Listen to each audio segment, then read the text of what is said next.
Shalom, shalom, shalom les enfants de Dieu. J'espère que vous allez bien, hein. J'espère que le Seigneur vous visite et j'espère que le Seigneur vous fait du bien.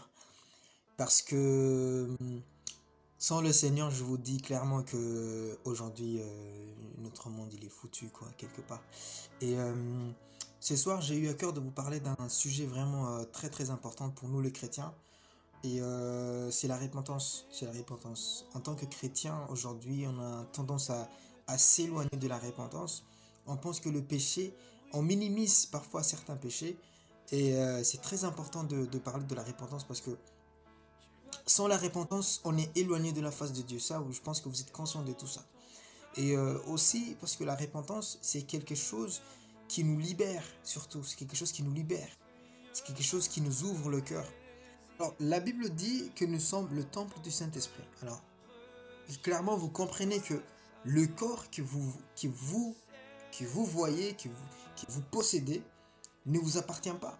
On appartient au Seigneur. Et quelque part, Paul dit, nous sommes ses esclaves. Alors, si on est esclave du Seigneur, on est esclave pour servir notre Seigneur, ça veut dire qu'on doit être saint à tout moment. Alors, quel est ce péché qui t'empêche d'être soudé avec ton Seigneur, d'être en communication avec le Seigneur, celui qui t'a créé, celui qui t'a donné la vie? Mes chers amis, c'est important de parler de la repentance parce qu'on peut faire beaucoup de choses pour le Seigneur, mais la repentance reste toujours un sujet qui nous lie avec le Seigneur. Sans celui-là, on est loin de la face du Seigneur. Quoi que tu fasses. C'est vrai qu'aujourd'hui, vous pouvez vous fortifier en vous disant que oui, moi je gagne des âmes perdues. Moi, vous pouvez faire tout ça. Vous pouvez faire des miracles autant que vous voulez. Mais reste une seule chose, si vous n'êtes pas à la repentance, si vous n'êtes pas sanctifié, si vous n'êtes pas nettoyé, lavé, je vous assure que vous êtes loin de la face du Seigneur. Est-ce que c'est la masturbation? Il faut se repentir. Est-ce que c'est l'impudicité? Il faut se repentir. Est-ce que c'est mentir? En fait, sachez qu'il n'y a pas un grand péché, il n'y a pas un petit péché. Tous les péchés sont les mêmes. Ils sont égaux. Maintenant, il y a certaines personnes, certains chrétiens, certains enfants de Dieu minimisent parfois des péchés et aussi parfois grandissent aussi des péchés.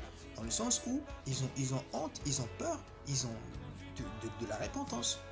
La Bible dit dans 2 Pierre 3, 9, Dieu ne tarde pas dans l'accomplissement de sa promesse, mais il veut que nous soyons tous à la repentance. C'est vrai qu'on est amené à se repentir à chaque moment. On peut faire toute une journée sans manger, mais on ne peut pas faire toute une journée sans faire du péché. Ça, c'est impossible. C'est pour ça aujourd'hui, je vous rappelle, en tant que frère, veillez se repentir. Veillez se détourner de ce péché qui vous empêche d'avancer dans le Seigneur. C'est très important ça. Avant que le soleil se couche, on doit demander pardon. Veillez à demander pardon à notre Seigneur pour qu'il vous sauve, pour que lorsqu'il va revenir, pour qu'on soit tous ensemble au paradis. C'est ça notre destination finale. Voilà mes frères, on est à terme. Donc que Dieu nous bénisse, que Dieu nous donne cette grâce de nous repentir de jour au jour et que le Seigneur vraiment puisse descendre dans notre vie, que le Saint-Esprit puisse nous alerter à tout moment qu'on s'éloigne de lui parce que le Saint-Esprit, nous sommes le temple du Saint-Esprit et ça nous devons être conscients, nous devons se repentir à tout moment. Vous êtes dans un bus, vous êtes dans un train, vous êtes à pied, vous êtes dans une salle de sport et tout ça, vous devez vous repentir. À tout moment, vous devez être en communication avec le Seigneur parce qu'il n'y a que ça qui peut nous sauver. Il dit dans 2 Pierre 3, 10 que le jour du Seigneur viendra comme un voleur. Le Seigneur, ça veut dire qu'il viendra comme un voleur. On ne sait pas quand est-ce qu'il viendra.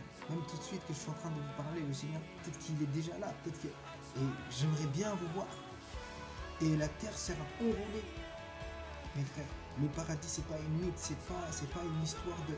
En fait, vous devez savoir que le paradis, c'est quelque chose qu'on doit gagner. C'est quelque chose qu'on doit travailler pour y être dedans. Et pour mériter ça, c'est à travers la récompense, à travers la communication avec notre Seigneur à tout moment. Vous êtes en salle de sport, priez. Vous êtes au travail, priez. À l'école, priez. En chemin où vous rentrez chez vous, dans le train, etc., dans un bus, priez.